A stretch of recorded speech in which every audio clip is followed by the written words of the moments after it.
The fact that there is a percentage of women, I think Dr. Sawyer had put that at 15%, perhaps it's more, but that are so lucky and blessed that they don't have the experience of what Shay would have described, or even what Gaydeen described.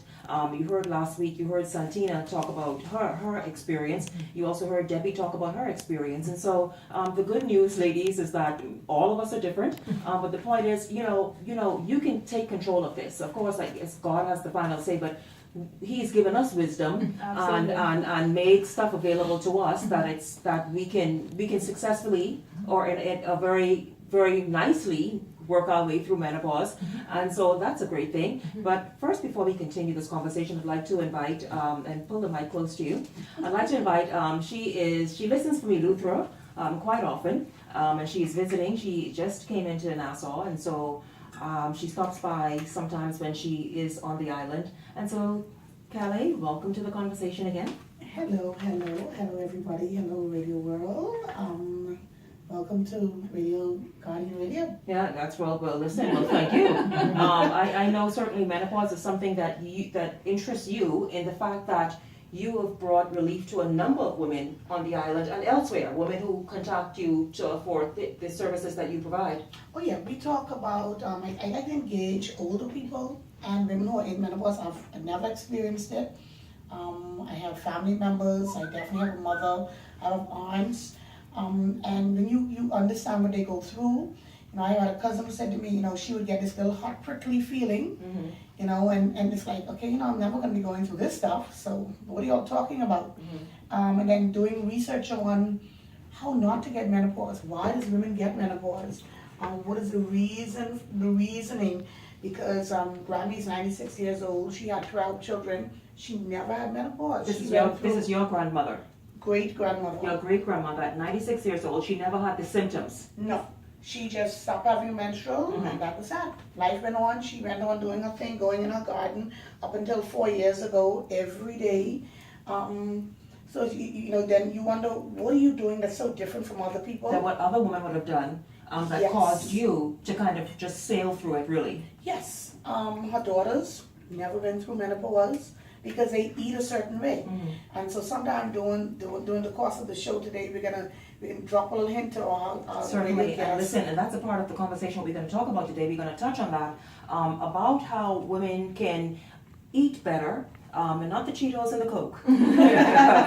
But ladies can decide that, listen, here's what I'm going to do. And sometimes you can have your little treat, but certainly there's this 80-20 rule that Shay subscribes to, and she does and recommends to her clients that, listen, 80% of the time you get a lot of that plant-based food in you. And make time for something else, but that really makes a difference, Shay. Yeah, absolutely. Let me tell you, and for women like us that are experiencing menopause, it becomes really real when you realize nutrition plays a significant role in how you handle the symptoms of menopause. I just want to clarify to say that we're not saying that women do not go through menopause, because once you stop the menstrual cycle, you are officially in menopause. It's just that what Carly was talking about was the symptoms, just like a pregnancy. Some women may experience symptoms or not, and I can attest to that if your diet plays a major role, Shenique, in how severe the symptoms are when you're actually going through menopause. Now let's look at a topic that many women are interested in, like I said, and of course we're headed into the 5 o'clock news break, and so we're going to kind of pick up if but many women and men, Yes, the men. My goodness, we have time for the men today. Listen, we're going to get to the men, no, we ain't even out today. Let's just look at sex and menopause. Many women, of course, are not interested. Many women, even if they're interested, it's so difficult, it's painful. As a matter of fact, last week you described your experience where it just felt like, man, I was being torn or being cut, because it was just, things dry up a little bit and things happen to the body, I guess. The chemicals of the body perhaps change. Just talk about that first. What takes place during menopause that causes a woman to not be as open to sex as she perhaps would have in the past?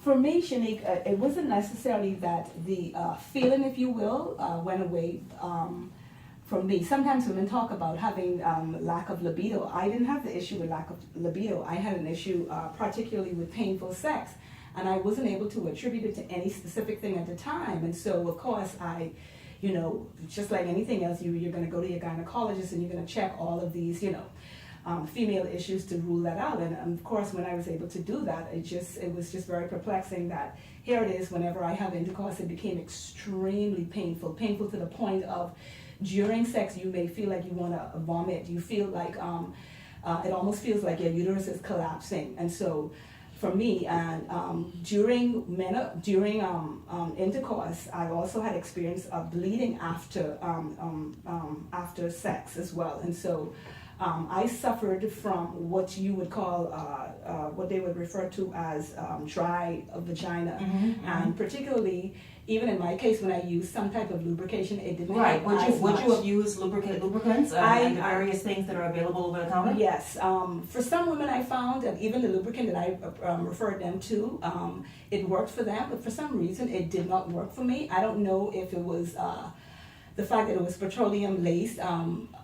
My body did not respond, but I had a very difficult time responding to almost anything, only until I myself changed my nutrition protocol. Then I started to feel a change while I was having intercourse. But it was an extremely painful experience. And two, sometimes for women, if your partner does not understand or think that it's a real issue, that can also be a difficult a challenge. Yes, I can imagine a husband is figuring, okay, let me get on, let me do what I need to do. Right.